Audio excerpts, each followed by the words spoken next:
اعوذ باللہ من الشیطان الرجیم بسم اللہ الرحمن الرحیم۔ معزز ناظرین السلام علیکم ورحمۃ اللہ وبرکاتہ۔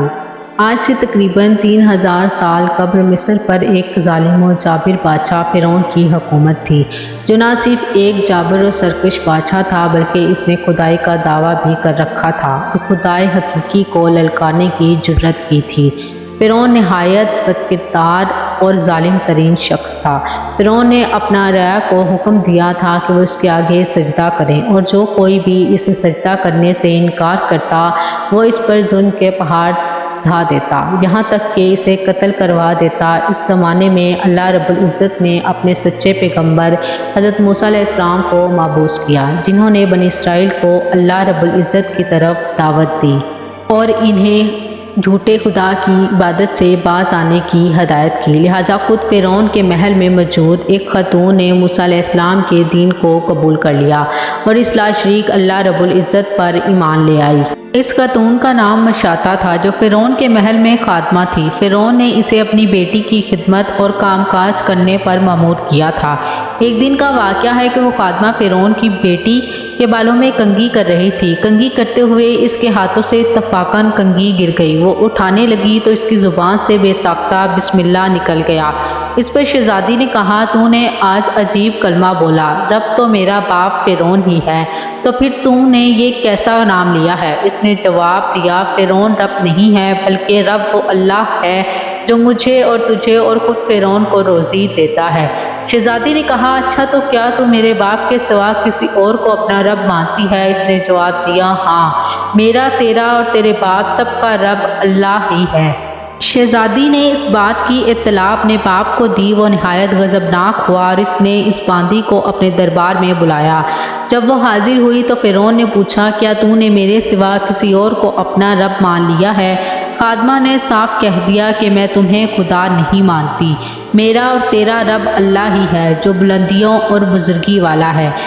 جواب سن کر فرعون حیرت زدہ رہ گیا۔ اسے اتنے استقامت اور جرت بھرے جواب کی امید نہ تھی۔ فرعون نے سوچا، اس عورت کو ایسی عبرتناک سزا دینی چاہیے کہ اس طرح کی جرت دوبارہ کسی شخص کو نہ ہو۔ اسے پتا تھا کہ یہ عورت اپنے بچوں سے بے انتہا محبت کرتی ہے، لہٰذا فرعون نے خادمہ کے بچوں کو اس دربار میں لانے کا حکم دیا۔ پھر فرعون نے سپاہیوں کو حکم دیا کہ ایک بڑی دیگ میں تیل کھولا جائے۔ جب یہ دیگ خوب تپ گئی تو فرعون نے حکم دیا کہ اس عورت کے تمام بچوں کو ایک ایک کر کے اس کھولتے ہوئے تیل میں ڈال دیا جائے۔ فرعون کا حکم سنتے ہی اس عورت کی آنکھوں کے سامنے اندھیرا چھا گیا۔ خادمہ نے نہایت صبر و ہمت سے کام لیا۔ سپاہیوں نے اس خادمہ کے ایک ایک بچے کو پکڑا اور اسے گھسیٹتے ہوئے لے جانے لگے۔ وہ بچہ کبھی پکارتے ہوئے اپنی ماں سے مدد طلب کرتا، کبھی سپاہیوں سے رحم کی بھیک مانگتا، کبھی فرعون کی طرف امید بھری نگاہوں سے دیکھتا۔ سپاہی اسے دھکیلتے اور گھسیٹتے ہوئے دیگ کے قریب لے گئے۔ خادمہ اپنے بچے کی طرف محبت بھری نظروں سے دیکھ رہی تھی اور اسے الوداع کہہ رہی تھی۔ چند لمحات میں اس کے جگر گوشے بچے کو کھولتے ہوئے تیل میں انڈیل دیا گیا اور کچھ ہی لمحوں میں اس معصوم کی ہڈیاں تیل کے اوپر تیرنے لگیں۔ فرعون نے خادمہ کی طرف دیکھا اور کہا، اب اس نادیدہ خدا کو چھوڑ دو اور مجھے رب مان لو۔ خاتون نے دلیرانہ نظروں سے فرعون کو دیکھا اور اسے خدا تسلیم کرنے سے انکار کر دیا۔ فرعون اس ثابت قدمی اور ہمت کو دیکھ کر دنگ رہ گیا۔ تھوڑی دیر بعد اس کے دوسرے بچے کو بھی تیل میں ڈال کر ہلاک کر دیا گیا۔ اب سپاہی اس خاتون کے سب سے چھوٹے بچے کی طرف بڑھے جو شیرخواں اور معصوم تھا۔ جب سپاہیوں نے اس بچے کو چھینا تو بچے نے زور سے چیخ ماری۔ ماں کا کلیجہ منہ کو آ گیا اور اسے ضبط نہ رہا۔ وہ زمین پر گری اور زاروں قطار رونے لگی۔ وہ عظمت والا لا شریک خدا اس عورت پر گزرنے والی قیامت سے خوب واقف تھا، لہٰذا اللہ رب العزت کی طرف سے ایک معجزہ ظاہر ہوا۔ وہ شیرخواں بچہ جو ابھی بول بھی نہ سکتا تھا، اس کی زبان میں بولنے کی قوت آ گئی۔